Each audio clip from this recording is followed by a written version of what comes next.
Assalamualaikum warahmatullahi wabarakatuh. Perkenalkan, saya Dwi Yulianisa dengan NIM 5042100049 dari Prodi Manajemen Keuangan Syariah semester 3. Video ini dibuat untuk memenuhi tugas mata kuliah Statistika dengan dosen pengampu Ibu Fitriana Siregar, ME. Pada kesempatan kali ini saya akan memaparkan tentang Learning Journal Uji Regresi Linear Sederhana. Uji regresi linear sederhana. Analisis regresi linear sederhana digunakan untuk menguji pengaruh satu variabel bebas terhadap variabel terikat.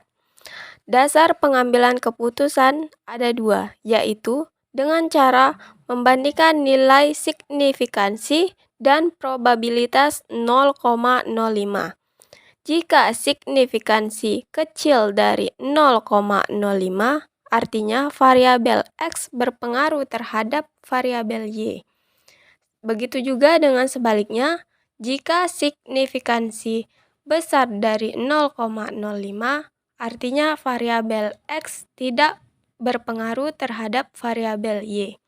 Yang kedua, dengan cara membandingkan nilai T hitung dan T tabel.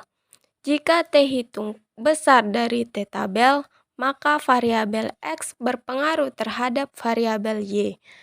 Sebaliknya, jika nilai T hitung kecil dari T tabel, maka variabel X tidak berpengaruh terhadap variabel Y. Berikut ini merupakan contoh kasus dari uji regresi linear sederhana, yaitu tentang pengaruh stres kerja terhadap kinerja pegawai. Di sini bisa kita lihat ada 12 data dengan stres kerja sebagai variabel X dan kinerja pegawai sebagai variabel Y.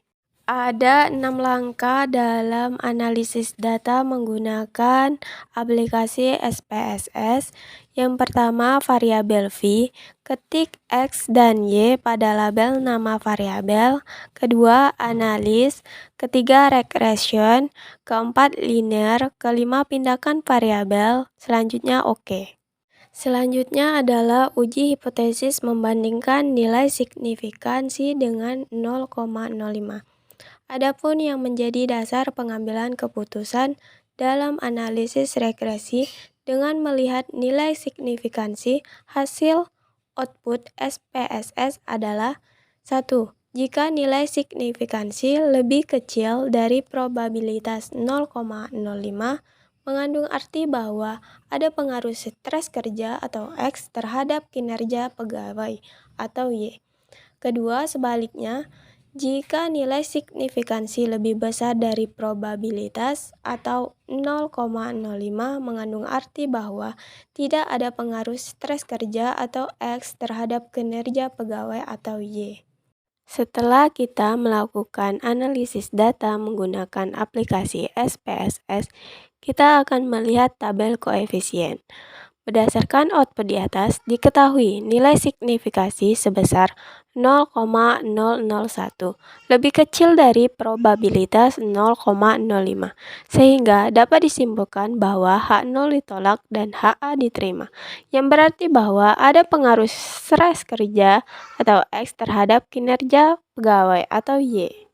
Selanjutnya, uji hipotesis membandingkan nilai T hitung dengan T tabel. Pengujian hipotesis ini sering disebut juga dengan uji T, di mana dasar pengambilan keputusan dalam uji T adalah 1. Jika nilai T hitung lebih besar dari T tabel, maka ada pengaruh stres kerja atau X terhadap kinerja pegawai. Sebaliknya, jika nilai T hitung lebih kecil dari T tabel, maka tidak ada pengaruh stres kerja atau X terhadap kinerja pegawai atau Y. Berdasarkan output di atas, diketahui nilai T hitung sebesar min 4,418. Karena nilai T hitung sudah ditemukan, maka langkah selanjutnya kita akan mencari nilai T tabel. Adapun rumus dalam mencari T tabel adalah nilai A dibagi 2, yaitu 0,05 dibagi 2, sehingga hasilnya 0,025. Derajat kebebasan atau DF sama dengan N dikurang 2. Karena nilai N 12, maka 12 dikurang 2 sama dengan 10. Nilai 0,025 di barisan 10, kemudian kita lihat pada distribusi nilai T tabel, maka didapat nilai T tabel sebesar 2,228. Keputusan.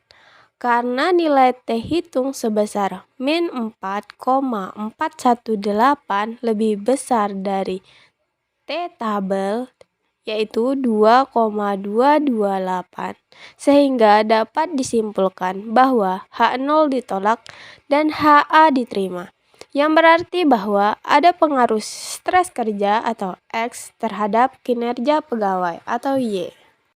Demikian yang bisa saya sampaikan. Lebih dan kurangnya saya mohon maaf. Semoga bermanfaat. Terima kasih atas perhatiannya. Akhir kata saya ucapkan wassalamualaikum warahmatullahi wabarakatuh.